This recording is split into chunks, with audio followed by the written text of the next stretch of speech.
وفصل الكلام ببعض التفصيل فقال وهو أي الله تعالى متكلم بكلام هو صفة له ضرورة امتناع إطلاق. بسم الله الرحمن الرحيم. اللهم صل على محمد وعلى آل محمد كما صليت على إبراهيم وعلى آل إبراهيم إنك حميد مجيد. سبحانك لا علم لنا إلا ما علمتنا إنك أنت العليم الحكيم. قال الإمام سعد رحمه الله: ولما كان في الثلاثة الأخير زيادة نزائل وخفاء، بكل شبه الأخير دريو صفتونك جغرام ديرا وخفام بكديرا ونزريو، كرر الإشارة إلى إثباتها وقدمها. نديت دوباره إشارة وقال ندي إثبات وقدمها، وفسر الكلام ببعض التفسير أو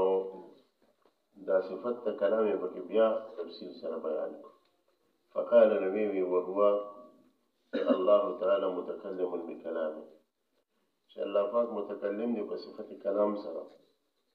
وذا كلام دا دد پارا هو صفة له دد صفته. هو زمير مونږ الله تعالی کو د دې سوجله د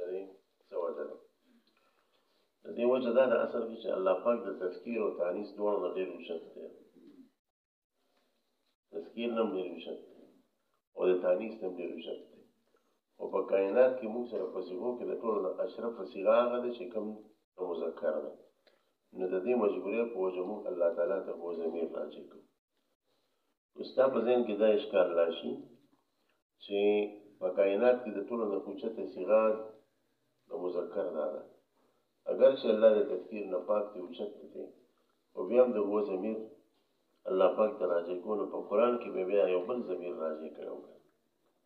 قرآن کې به بیا یو بل ضمیر راجع کړو، ځکه چې زه ټیک دی دا خو زموږ مجبوري ده چې موږ سره په تذکیر او تانیث کې د ټولو د اعلی ضمیر د مذکر دی. نو الله خو مجبوره نه او قرآن دغه کلام د اشکال پیښ وي.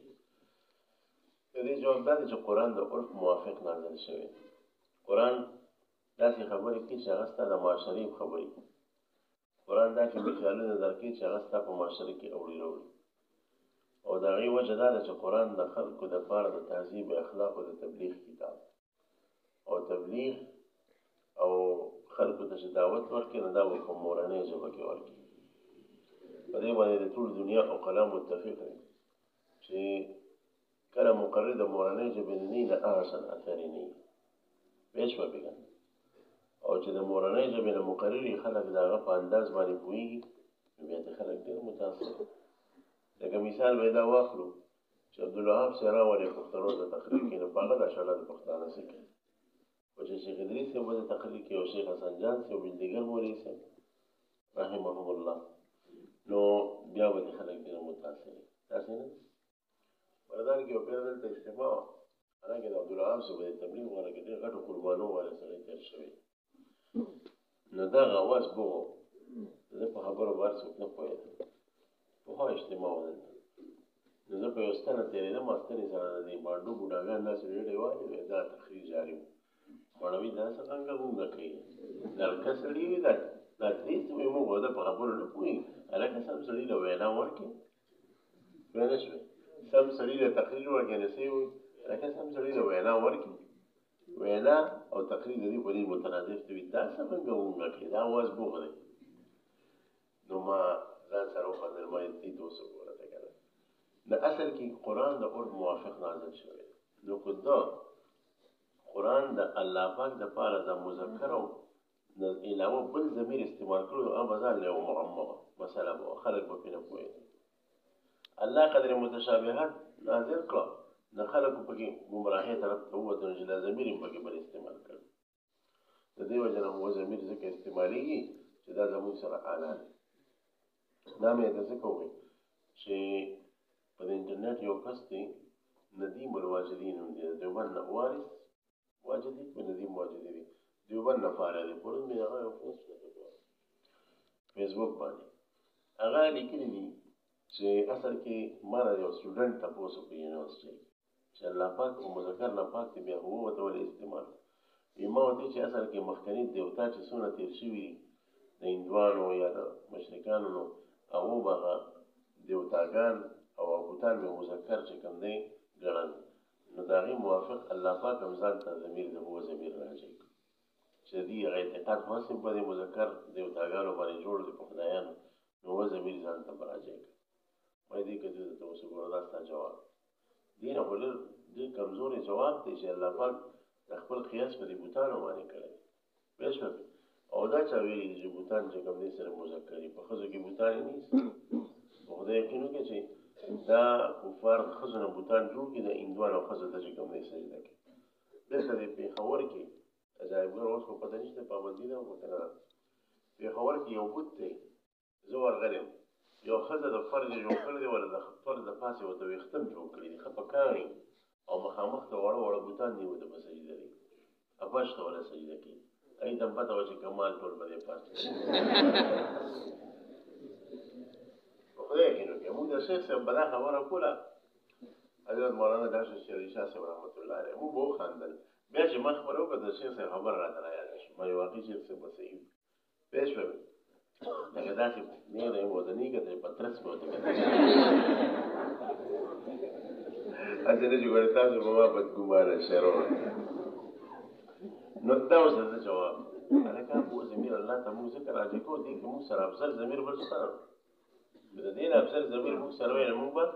راجع نحویانو کوشش کوي همدا وجه ده چې امام سیبوی وفات شو چا په خوب کې ولیده بما غفر لك ربک هغه ورته ویل الله پاک زما مغفرت ځکه وکړو چې زه خو نحوي یم او ما نه چا پیدا تپوس کړو چې اعرف المعارف څه شی دی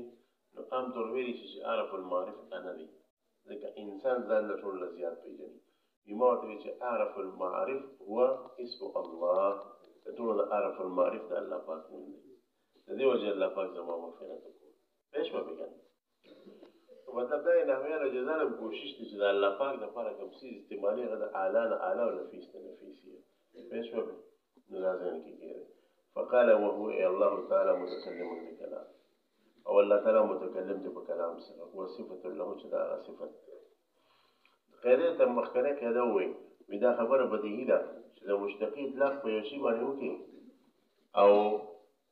چې مشتقي اطلاق په یو شی باندې وکړي نو مبدا د اشتقاق په طریقه ولا سره د شی سره قائم وي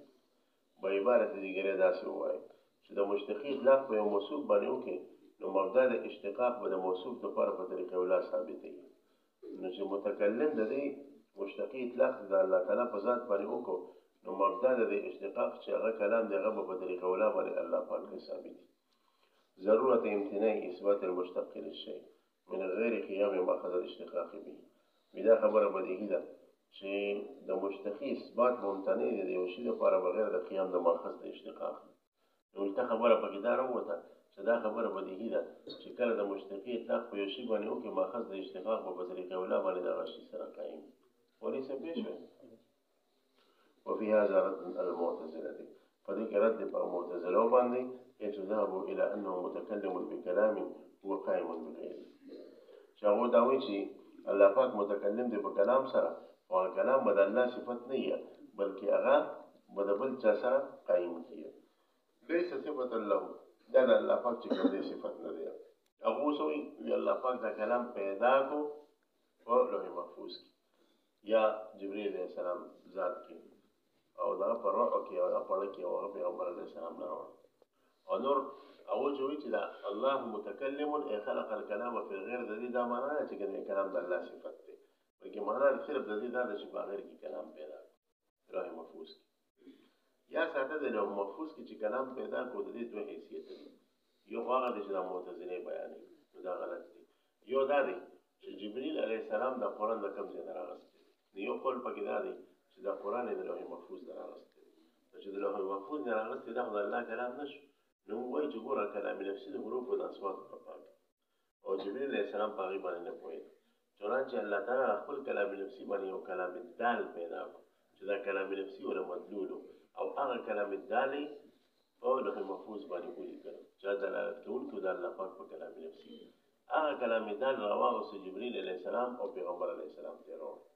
نور دغه قرآن چې په لوح محفوظ لیکلی دی دغه قرآن چې د سیدنا جبرئیل د خدای مبارک سره قائم دی دا قرآن چې پر رسول الله باندې نازل شو دا د قبیل د دال نه دی څه نه دی دال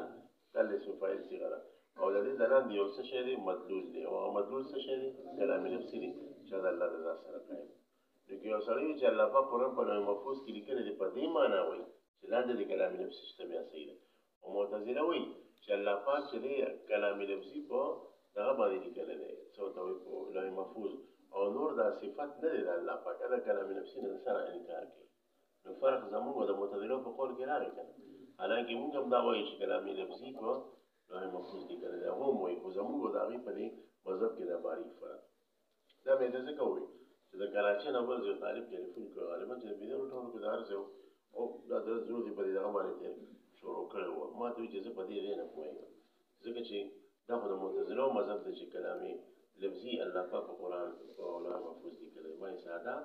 زموږ د هغو په مذهب کې غټ فرق دی بیا مې په دې فرق باندې پوه کړو او دا عبارت راته دغه راولېږه په وټساپ باندې تصویر یې راولېږه ستاسو حاشیې کې چې دی 3 نمبر حاشیې نو ما ورته زموږ د معتزلو په منځ کې دا فرق دی بیا یې ما ته ډېر زیات اشکالات دي ما ورته وروره زه به تا ته کم اشکال حل کوم راشه دلته په درشک کې کورې ماتې کړه چې هر څه دې تار شي صحیح مې ورته وایي تاسو څه وایي لکه اوس په وټساپ باندې تا ته کم تقریر کوم پوه شوې بیا روزانه به ځان ختم ورکړه زما ځان د 200 کارونه دي خو راشه دلته کورې ماته کړم چې اول نه اخره پورې کتاب ووایم بیا به خوند وکړي زموږ د معتزلو په مذهب کې دا فرق شو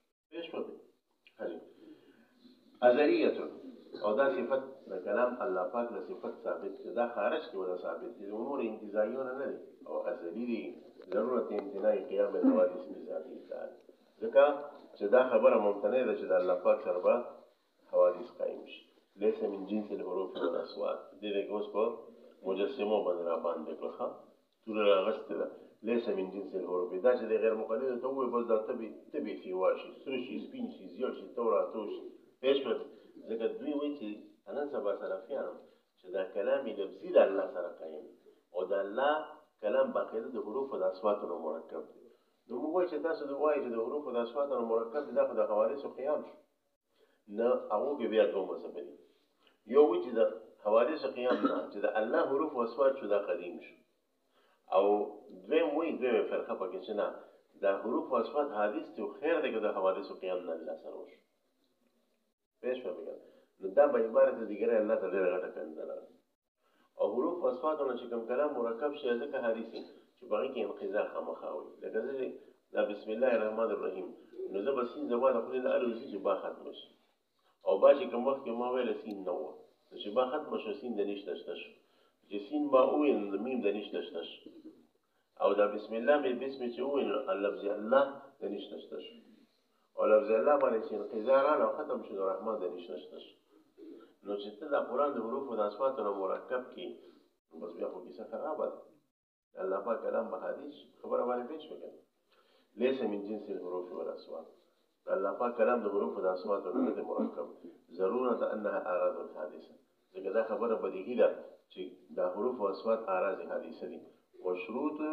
حدوث بعضها بانقضاء البعض مشروط حدوث بعضها بانقضاء البعض ځکه چې د دې د حدوث تړل شوی دی د یو لفظ د انقضا سره چې یو لفظ ختمېږي بل به پیدا کېږي او چې دا بل لفظ ختم شي ورپسې به لاحق پیدا شي نو بیا چې دا سابق ختم شي نو لاحق ورپسې بیا پیدا شي تاسو تمام مثال وایي لأن امتناع التكلم بالحرف الثاني بدون انقضاء الحرف الأول بديهيا ځکه دا نشي کېدی دا ممتنع ده چې بنده دې په حرف اول تکلم کوي او حین په دغه وخت کې په حرف ثاني باندې تکلم کوي بلکې دا ممتنع ده نو لهذا نتیجه دا وروته چې حرف اول چې منقضي شي نو په حرف ثاني باندې تکلم کوي خجل وفي هذا رد على الحنابلة والكرامية او په دې کې رد په حنابلو باندې حنابلة اصل کې ګوره حنابلو کې چې کوم دی د مجسمه عنصر لږ سیوا شوی دی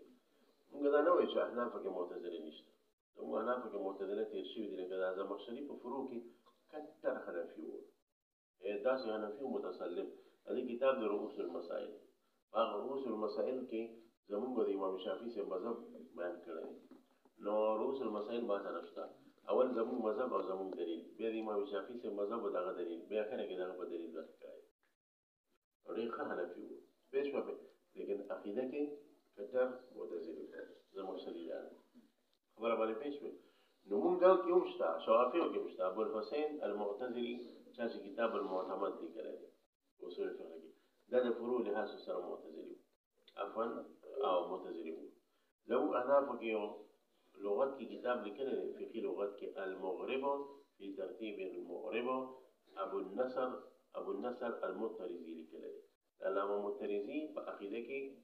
معتزلي او په فروع کې کټر حنفي ممکن داسې فرق لیکن حنابلو کې بیا مجسمه دي یعنی عقیدي لحاظ سره مجسم او فروع لحاظ سره به حنبلي او په حنابلو کې د تقسیم د مرد لږ سیوا شوی یو څو فیصده دا نشه حنابلو کې صحیح خلک نشته لکه ابن جوزي حنبلي صحیح سره و امام عبدالقادر جیلانی حنبلي صحیح سره و ابو الوفا ابن عقیل حنبلي صحیح سره و رزق الله التمیمی حنبلي صحیح سره و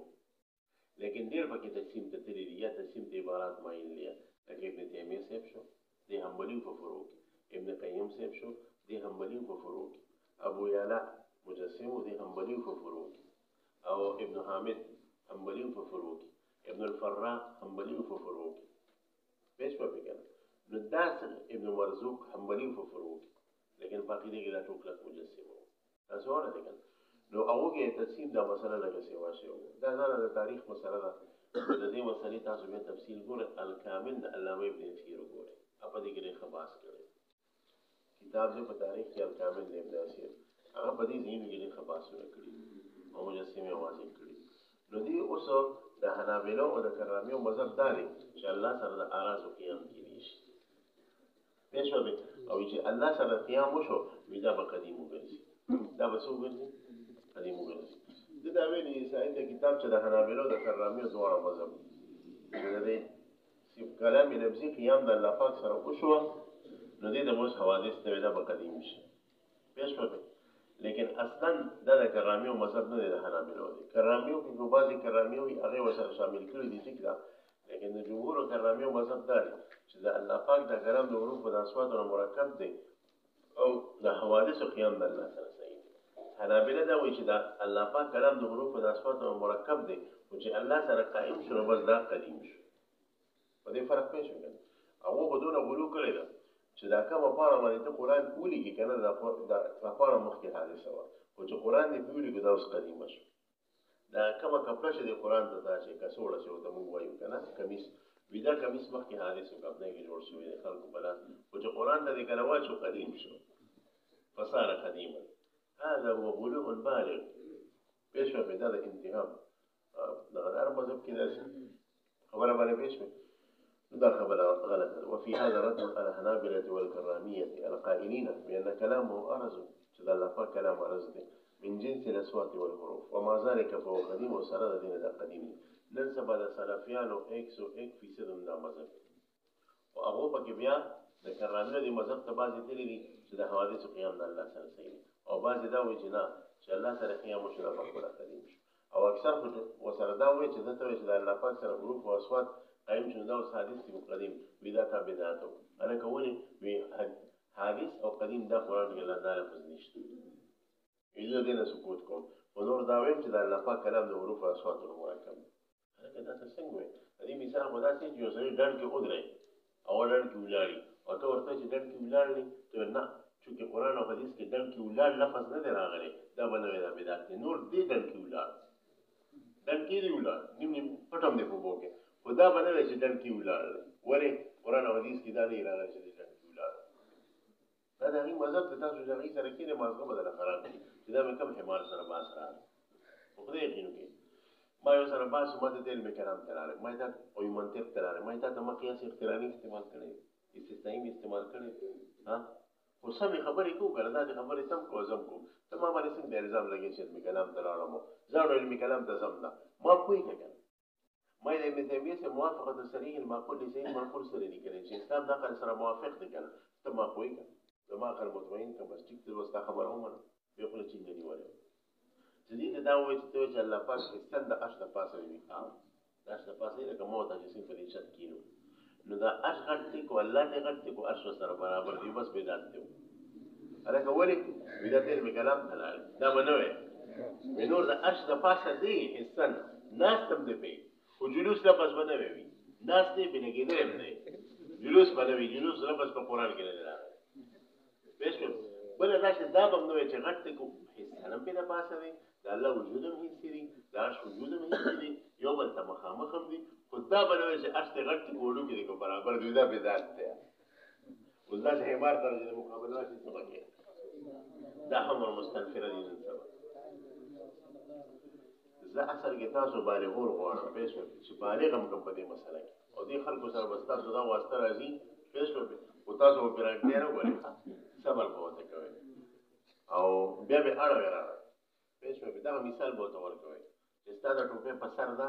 نو بوجه په سر ده کنه نو دا چې ویل شي ټوپه په سر ده ابو شي او ویل شي ټوپه په سر ده قرآن او حدیث راته وایي ولې شي به دې ولې وی بدعت ته خدا خبره ده چې دا کنه چې ته چې انسان د عرش نه پاسه دی نو عقل مخامخه تا تفیل کوي چې عرش د وړو کې د ګوغړ ته برابر ده مو مذهب په مسله نشته مو استوا د متشابهات ولر وكل ما جاء في خيارك فالله بخلاف ذلك او اس مشابهات الله د استوا د مخلوق ده هغه استوا سره نشته ذره برابر نو دا اشکال په موږ نشي کولای او نه هیڅ بره ده ځکه چې د عرش او فرش ټول الله شرط وهو الان كما كان ولا زمان ولا مكان مثلا ستاره مذهب ده راشه ته ما په خپل ګنده مذهب کوی کنه حلو تاسو به پېښ وکړه وفي هذا رد على الحنابلة والكرامية القائلين بأن كلامه أرز من جنس الأصوات والحروف وما ذلك فوق قليل وهو الكلام صفة أو مو أهل السنة وين شيء كلام دل صفته إيمان القائم بالذات يعني يوم هذا قائمة بذات الله تعالى بس منافية للسكوت الله تعالى بدي كلام نفسي كي كم دي سكوت ليش ايش بقى الذي وترك التكلم يا عدم التكلم دوره ويش ترك التكلم بمعنى عدم التكلم دي سكوت عدم التكلم توي مع القدرة عليه سند قدرة تعين والآفة واللافات دا صفة كلام دا فتنم خالي آفت لك چاڑاواني ايش بقى چاڑاواني والآفة هي عدم متاوعة الآلات آلات تاسر موافقت نكي لك چاڑا سر دا خپل جب دا آلات موافقت نكي إما بحسب الفطرة ياخذ باعتبار الفطرة سر كما في الخرس لك شعراكي أو بحسب ضعفها ياتي كم دي فديك ضعف دين وعدم بلوغها حد القوة ياتي كم دي وعدم بلوغها حد القوة يا دا ماشوم حد قوة تني رسيدري نو دا جب الفاظ دي شراح كده لكن ماشومان دا خبري تكين دي بخبري تخصو جوكيا ايش ما لما زوي يوشا لو وصف الخبري ديك شي دا بيبسي بلي الخوخ وماتي مالا بيسبي رولا بيبسي دا ما هو بيبسي نعم بيعمل بيسبي ايش ما هذا ما بل ما شو من يوم بل محلك يقولوا كي سبق وين أنا هذا فوز غير وقدامه حتى بخلته لتراك مخوك وين ده كاب بلاش يعني أنا لما إذا تراك مخوك سو توا إذا تراك مخوك إذا تراك مخوطة وزي خبري ليش مين وقت إذا تراك مخوطة ليش ما بيجنا لو أطلب لا جدا الزعف فوز باني ألفاظ موافقة أجيب سنة زوج جبا كده قد راشي وبياخذون كراتي كيش ايش هذا خبره كان خلي او بحسب ضعفه ودم بلوغ حد القوه كما في التفيريه كما شو مالك فين في لذلك واعتراض جناب دا سكوت چره ما تقولي سكوت چره يا چاړوالي چره دا په دوه صفات کلام لفظي دي او ته په کلام لفظي کې ما تداوي چې د الله پاک کلام لفظي د سکوت نوم پاک دی او د چاړوالي نوم پاک چاړوالي او سکوت دا په کلام لفظي سره متعلق دي پېښ پاتې کړه لکه یو سړی دی هغه په خپل باندې الفاظ راوستي نشي پېښ پاتې او نو دا چاړه وي ها یو سړی دی لکه دې کړه کړه کې بیا را صاحب چپ شو نو خلک دې چپ شو سکوت یو نو دا الله پاک کلام په حروف نه پاک ته موږ د کلام نفسي خبره کوو په کلام نفسي کې آفت چاړه والي د کم ځای نه راغی په کلام نفسي کې سکوت د کم ځای نه راغی نو دې جواب تاسو لپاره دی چې ګورئ څنګه چې د کلام لفظي لپاره دوه ازداد دي یو سکوت دی او یو آفت دی دغه رنګه د کلام لفظي لپاره دوه ازداد دي یو سکوت دی یو آفت دی او د انسان د کلام لفظي لپاره هم دوه ازداد دي ستاسو کلام لفظي شته سره لپاره چې کوم خبره قایمه ده کلام لفظي په خله چې راولي کلام لفظي نو کو خبره د کوله چشوي نه دا زید شو د کلام لفظي او خبره د نشو کوله دا زید شو د کلام لفظي اول صورت کې دا سکوت دی دویم صورت کې چاړه وایي ٹھیک شو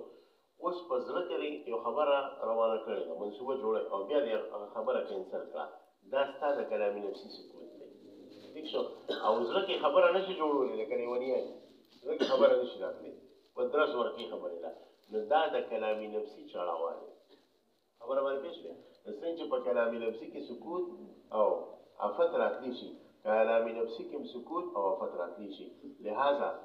دغه رنګه د الله پاک کلامي نفسي کې سکوت او آفت د ازدا جوړې دي چې د الله پاک کلامي نفسي کې پاک دي او زموږ واست کلامي نفسي کې د سکوت او خرڅ چاړهوالی راتلی شي پېښ شو بګا لکه لیونی فضله کې خبره نشي جوړولې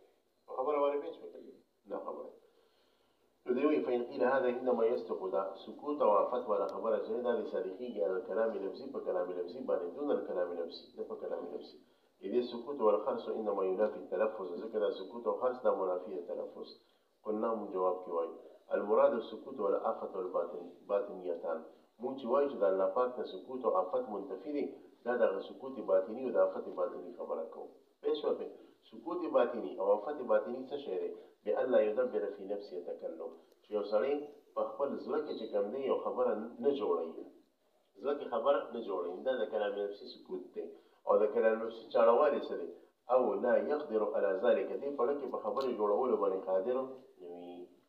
ولې څه پېښ شو داسې فكما أن الكلام لفظي ونفسي فسنج دا كلام لفظي ده نفسي دي فكذا ضده دا زید یعنی سکوت او خرس هم لفظیم دی او نفسیم دی پېښ وکړئ الله پاک کلام کلامي نفسي دی او هغه د غازدادو نه پاک دی چې هغه سکوت نفسي دی او دغه رنګې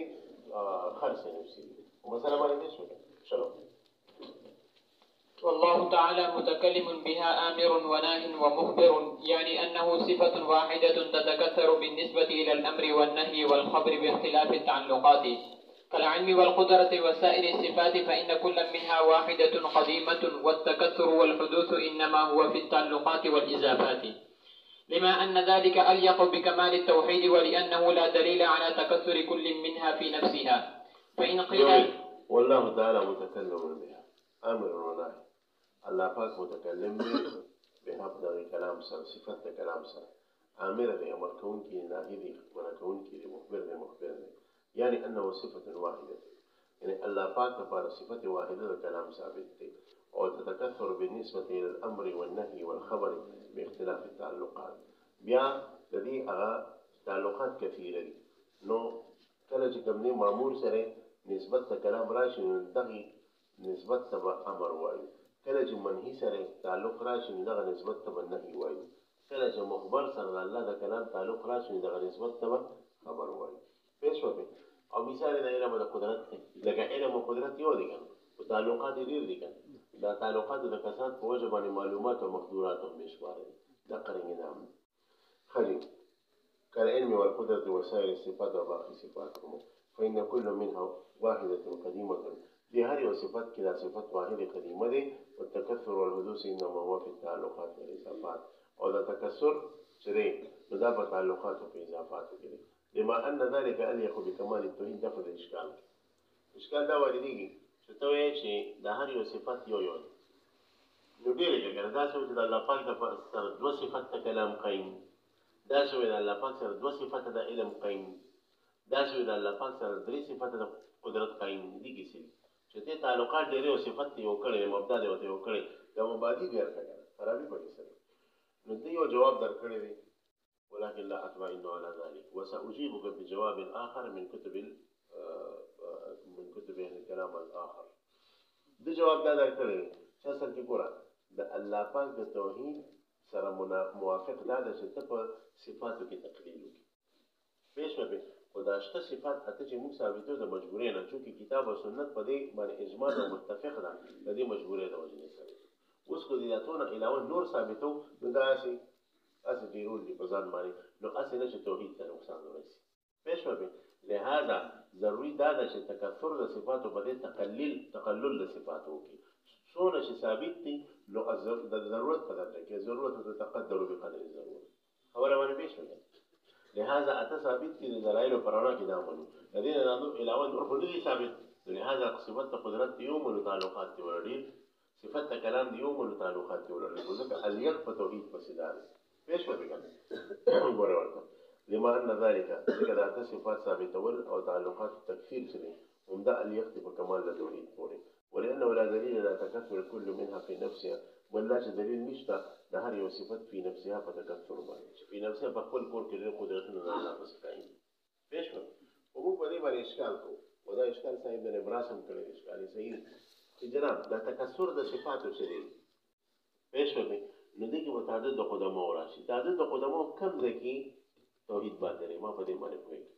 تعدد د قدماو صفاتو چې راځي او څومره صفات کمالیه چې ډېرېږي دا خو د ذات کمال دی. لکه په ذات کې چې څومره صفات ډېرېږي د ذات ورسره کاملېږي نه، نو لهذا صفات دې ډېر شي، بې شمېره بې شماره دي شي، نو چې څومره صفات ډېرېږي یا نو دا صفاتو دا کثرت دا کمال د ذات دی قدیمه دی. او نقصان به توحید ته هله وی چې دا کوم صفات موږ ډېره ووایو دې ته موږ صفات ونه وایو، زوات ورته ووایو. د صفات نقصان په کوم ځای کې راغلی، پوه شوې بېګا خبره پوه شوې؟ ځکه چې دا کمالات شو، نو کمالات خو چې څومره ډېر دي دا صفات کمالي کمالات شو که نه، کمالات چې څومره ډېر دي د ذات لپاره بهتره نه. نو لهذا دا جواب چې ده کوم کړی مخدوش دی. علامه سنوسي صاحب په شرح د سنوسي کې یو بل جواب کړی دی، بهتر دی. هغه وایي ګوره د اهل سنت والجماعت اجماع په دې باندې شوی دی چې د الله پاک د ذات سره یو قدرت قایم دی. خو ته دا وایې چې دوه قدرته یا دوه کلامه یا دوه علمه، نو دا به مخالفت د اجماع راځي، دا سړی به محجوج د اجماعي، یعنې دا داسې نه شو چې د قرآن د آیتونو نه مخالفت وکړو، د احادیثو نه مخالفت وکړو، د ده حکم به دونه سخت نه وي. د قرآن او حدیث نه ښکته راشه اجماع ده، اجماع مستقل دلیل دی که نه، اجماع د تمام متکلمینو په دې باندې قایمه ده چې د الله پاک سره صفت د قدرت مفرد قایم دی، د الله د ذات سره صفت د علم یو قایم دی. اوس ته وایې چې دوه علمه ورسره قایم دي او ته وایې چې دوه قدرته، فانت محجوج باجماع المتکلمین، فانت محجوج باجماع المسلمین، ولذلك لا يقبل منك هذه النظریه. خبره باندې پوه شوې که نه؟ نو دوی چې دې کې څوک دا وایي چې دوه قدرته، نو دې کې د اجماع مخالفت دی، او کوم سړی چې د اجماع مخالفت کوي خو غلط وي که نه، د دې وجې نه دا خبره بلوي. نو دا جواب کوو چې دا زیات بهتره دی. مولوي صاحب تاسو پرې پوه شوئ؟ چلو. فإن قيل هذه أقسام للكلام لا يعقل وجوده بدونها فيكون متكثرا في نفسه، قلنا ممنوع، بل إنما يصير أحد. قيل هذه أقسام للكلام لا يعقل وجوده بدونها فيكون متكثرا في نفسه. بيقول تشوي ايش ده الله پاک دا كلام امر نهي او استفهام او اخبار دي طرف تقسيم دي بيشو. نو هذه اقسام للكلام لا يعقل وجوده قول فيكون متكثرا في نفسه. مخي ته په ازل کې ته وایې چې د الله د کلام لپاره امر شته، په ازل کې د الله د کلام لپاره نهي شته، په ازل کې د الله د کلام لپاره خبر شته، نو دا خبره صحیح نه ده. ځکه چې په ازل کې مامور نشته، نو د الله پاک کلام څنګه په امر سره متصل کړي؟ په ازل کې منهي نشته، منهي خو حادث دی که نه، نو څنګه د الله پاک کلام په نهي سره متصل کړي؟ دا صحیح نه ده. ګوره ورته فإن قيل هذه أقسام الكلام لا يقبل وجوده بدونها، چې ګوره دا خو د کلام هغه اقسام دي چې وجود د دې کلام نه دی متصور بدونها بغیر د دې اقسامونه. پوه شوې که نه؟ نو فيكون متكثرا في نفسه، لهذا نفس کلام د متکثر شو، نو ډېر کلامونه د الله د ذات پسې قایم شو. یو کلام د امر د قبیل نه که، بل د نهي د قبیل نه که، بل څه که. پوه شوې که نه؟ او په ازل کې الله پاک کلام په امر مشتمل شو، د الله کلام په نهي مشتمل شو. دا ټول کلامونه د امر په صورت کې، نهي په صورت کې، د استفهام په صورت کې، خبر په صورت کې تعدد سره د الله د ذات سره قایم شو. پوه شوې که نه؟ دا د هغه سړي د طرف ته اعتراض دی چې څوک دا وایي چې که زه د الله لپاره یو صفت کلام په ځای باندې په ازل کې دوه درې صفته د کلام ومنم، نه څه خرابي به راشي. د هغه د طرف نه اعتراض دی. په اعتراض باندې پوه شوې؟ ټول سره دې جواب ورکړي. پوه شوې؟ دا جواب اصل کې په دې جواب کې دوه درې مذهب دي. دوه مذهبونه چې ویلي یو نه سقوط کړی. یو مذهب دا د زمونږ په ائمو کې د امام ابوالحسن اشعري صاحب د لږ مخکې پخوا کې یو امام تېر شوی دی، امام سعید ابن عبدالله ابن کلاب. پوه شوې که نه؟ عبدالله ابن سعید الکلاب مشهور امام چې دی، امام کلاب. د امام کلاب چې د اهل سنت امام دی، د ده مذهب دا دی چې په ازل کې د الله پاک دا کلام صفت نه امر ته تقسیم و نه نهي ته تقسیم، پوه شوې؟ نه استفهام او خبر ته تقسیم، بلکې وروسته چې مامور پیدا کړو د الله تعالی د صفت کلام تعلق د مامور سره راغی، دې تعلق ته امر ویلی شي. وروسته چې الله منهي پیدا کړو، نو وروسته چې په کله پیدا کړو د الله پاک د دې کلام تعلق د دې منهي سره راغی، د الله پاک د کلام د تعلق چې دی په نهي مشتمل شي. پوه شوه په خبره که؟ رسل منادا پیدا کو نو الله پاک چې وته ندا وکړه یا بني اسرائیل نو رسل بیا د کلام تعلق د دې منادا سره راغلی د الله پاک کلام چې په ندا مشتمل شو نو دا امر نهي ندا دا د تعلقات نمونه دي دا تقسیم په نفس کلام کې نه دی چې کوم مبدا دي رسل په دې تعلقاتو کې تقسیم دي الکه پېښ وځي او هر چې په ازل کې دی دا الله پاک کلام سره په کلام مشتمل دی ای امر نه نشته او هر چې امر نه دا رسل بیا تعلقات راغلي دي نو دا تعلقات دویم نوم څه شي دی امر دی نه الکه پېښ وځي دا مذهب د شاده ابن کلاب د زوم طالب سنت خري كل ممنوع چې جناب ستاسو خبره ممنوع ده چې په ازل کې تقسیم شوی بل انما يسير احد تلك الاقسام عند التعلقات بلکې دا وګرځي یو د اقسام په وخت تعلقات کې یعنی امر ګرځي دا کلام یا بنهي ګرځي په وخت تعلقات کې وذلك فيما لا يزال او تعلقات په پرانه زمانه کې په ازل کې نه یعنی ليس في الازل بل فيما لا يزال واما في الازل هر چې ازل کې فلا انقسام اصلا دا الله پاک په صفت کلام کې کوم نه سره تقسیم دي ولې څه پېښ وکړي دغه مذهب د امام رازي رحم الله دې په کلاب د لږ ته اختلاف کړی دی ما ته ګورئ امام رازي دا وایي چې د الله پاک صفت کلام په ازل کې صرف په خبر مشتمل امر نهي استفهام دا نه او د امر او د نهي د استفهام د ټولو رجع اصل کې خبر ته کیږي دا خبرې په منزله د کل دی او دا ولا په منزله د جزئیات دي او په منزله ځکه وایي چې د الله پاک صفات قدیم دي کنه نفس کلیت جزئیات په کې نه راځي کلیت جزئیات په حوادث کې راځي زموږ تعبیر د وخت شي نو د الله پاک د صفات کلام چې په ازل کې په خبر مشتمل دی په منزله د کلی شو او د امر او نهي استفهام دا ولا په منزله د اجزاویه د جزئی شو پېښ وکړي نو رجع د امر رجع د نهي رجع د استفهام دا چاته کیږي خبر دی خبره باندې پېښ وکړي نور بازار کې صرف خبر دی او دا نور نشته رسو تعلقات دي او بیا امام رازي کړي دي داسې چې دا امر خبر درامات کړي امر داسې تعریف کړي چې خبر درامات شي د نهي داسې تعریف کړي چې خبر درامات شي د استفهام داسې تعریف کړي چې خبر درامات شي نو خبره په ازل کې ثابت کو دا نور په فيما لا يزال کې ثابت کو الکه خبره پېښ وکړي ګوره ورته وذهب بعضهم يعني الامام الرازي الى انه في الازل خبر شد الله پاک دا کلام په ازل کې صرف خبر مشتمل دی او مرجع كل اليه وده طول مرجع دي ده لان حاصل الامر اخبار عن استحقاق الثواب الفعل ځکه حاصل الامر څه دی حاصل الامر تعريفك اخبار عن استحقاق الثواب الفعل والعقاب على الترك شيء اخبار ورکول دي د استحقاق ثواب د فعل باندې او عقاب په ترک باندې او نهي على الاكثر يعني نهي تعريف بداخل داخل شيء شال اخبار عن استحقاق العقاب على الفعل والثواب على الترك فدي معنى بيش بقى والنهي على العكس تعريف بس كمان ايه لان حاصل النهي اخبار عن استحقاق العقاب على الفعل والثواب على الترك بيش بقى نو بيام دا په کتاب کې نشته زمانه محفوظ کې بيش بقى نو خبر او درامات شو خبر ده فيش بده خلي والنهي على العكس وحاصل استخبار بمعنى استفهام نداء استفهام چلی نو دا بس شي الخبر عن طلب الاعلام ايش بقى شيء الخبر عن طلب الاعلام نو استخبار و استفهام خبر کرامات کو نو خبر ولا په منزله د جنس کو وحاصل النداء حاصل النداء شي الخبر عن طلب الاجابه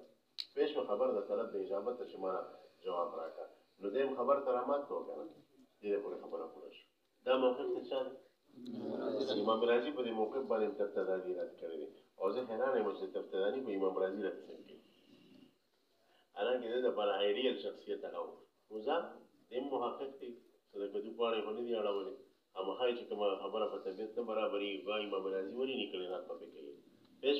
دې دا خبره نه منم ځکه چې اختلاف د دې معنی بدیهی دی امر ځان له یو مفهوم لري نهي ځان له مفهوم لري ندا ځان له مفهوم لري استفهام ځان له مفهوم لري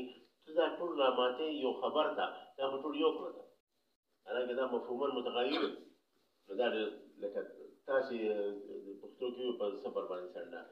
چې په زور د ټول خبر رامات نو وي ورته بان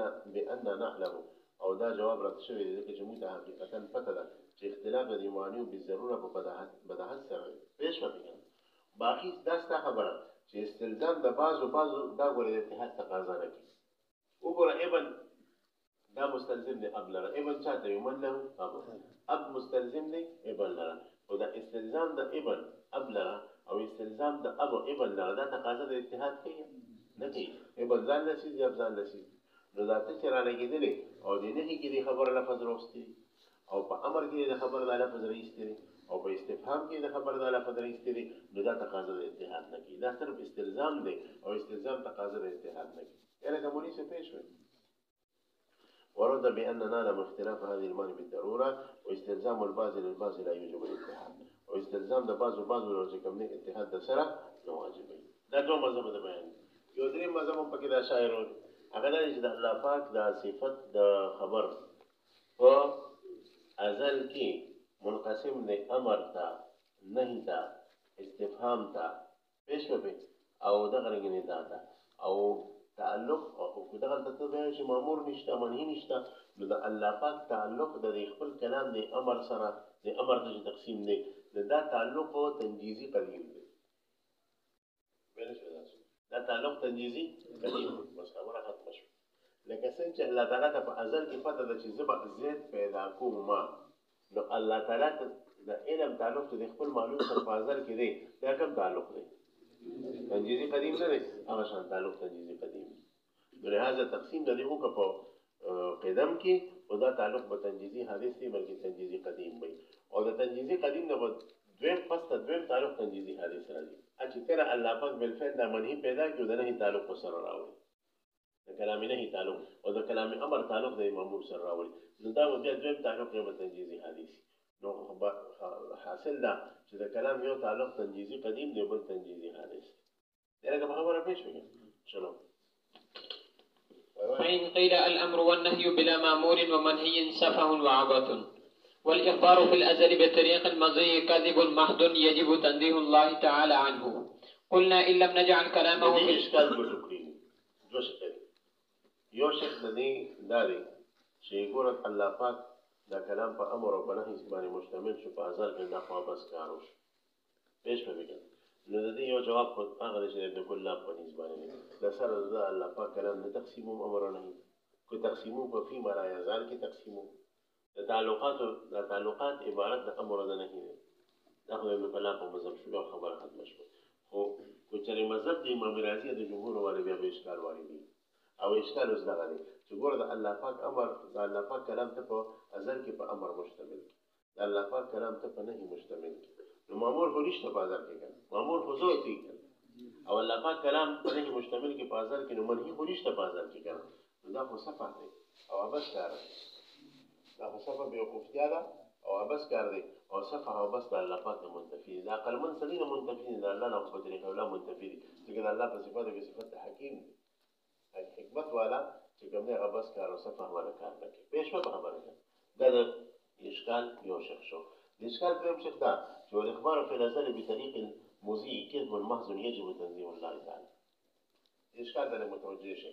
دا د اشکال په شخ تفصیل د شخ دا چې د الله پاک دا کلام په ماضي مشتمل دی لکه قال موسی وقال فرعون نو دا قال صيغه ماضي ته چانه حکایت کې د شاته مکیان هو پکار لکه ساربا تاسو د مولانا شخص څخه خبره کړې زه به اوس حکایت کوم قال شيخ هاشم اليوم صباحا پېښ وکړ نو دا هغه کلام چې ساري ویلې دي دا مخکې نه هو دي زه اوس د درې غنټې پس حکایت کوم نو دا ضروري ده چې زه په ماضي سره تعبیر کوم نو زموږ د حکایت تمام مخکې نه مخکې شوي اوس الله تعالی د قرآن چې دا خو بازار کې وکړ فرعون وروسته پیدا شو دنیا چې پیدا کړه او دغه رنګي موسی علیه السلام وروسته پیدا شو او قال موسی پېښ په وکړ او دغه رنګي قال فرعون نو دا الله تعالی په ازل کې دی کلام کې دا فرمایي نو دا غي شاته خو مخکې نه نشته کنه مخکې ولا پیدا نه ده تاسو ورته د څنګه الله تعالی دا کلام په ماضي باندې مشتمل شي تاسو ورته دا د اشکال دویم شو په دې ډول شکونه باندې پېښ ورته والاخبار في الازل بطريق مزي كذب او اخبار په ازل کې په طریقې د ماضي سره کذب محض دی یجب تنزيه الله تعالی قلنا ان لم نجعل كلامه في الازل امرا ونهيا وخبرا فلا اشكال روماني جواب پدا دی کوم د ابن کلام مذهب ور یو خبره سم چې هغه وایي چې په ازل کې د الله پاک دا کلام د سره په امر او نهي دی مشتمل دا اشکال خو بده دی کوم د الله پاک کلام په امر په نهي مشتمل دی زه وایم چې د الله پاک کلام په امر په نهي په خبر نه دی مشتمل دا چې مشتمل شو په ما لا یزال کې مشتمل شو کله یقول ابن کلاب رحمه الله پیش به دا شو وان جعلناه او چې دا کلام مشتمل کو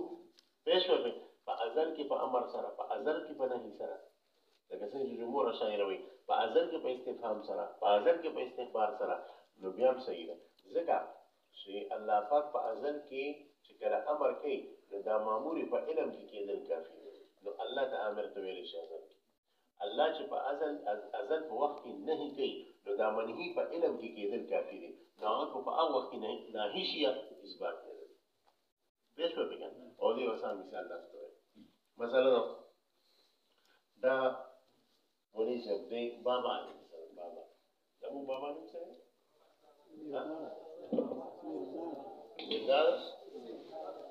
مهرداد کنه مهرداد ستاسو دی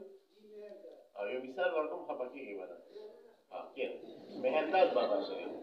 مهرداد بابا دی وخت خپل بچو ته وایي چې واده کوم جو چت شو در شکل دا پیسې نه سبب وي اسلام خان پیسې نه په جمهوریت سبب وي د واده شو کوي دا واده ترغیب ډیر چاري او زه نه چاروم بیسو طالبانو ته د تاسو واده مکوئ بیا د طالبانو په ځان نه پوهېږي شپه ورځ لګیا نو بیا هم په سر دوی پراته یو ځای کې پلې موازي نیولي دې ته واده نه کوو فراغت ته پس حافظ سمینا ایمان چې کاملېږي طالب دې واده کوي بابا شوق روچت شو زه واده کوم ښځې وکړه ماشاءالله ښکلې ښځه وله الله ورکړي ځوانه نوجوانه داسې بلېږي سمه پوه شوې او هغه ښځه چې ده بګېړی ماشوم هم شوه ده وکړه مثال نه دی ما ته وشو ځکه بابا خو رجل کامل دی ماشاءالله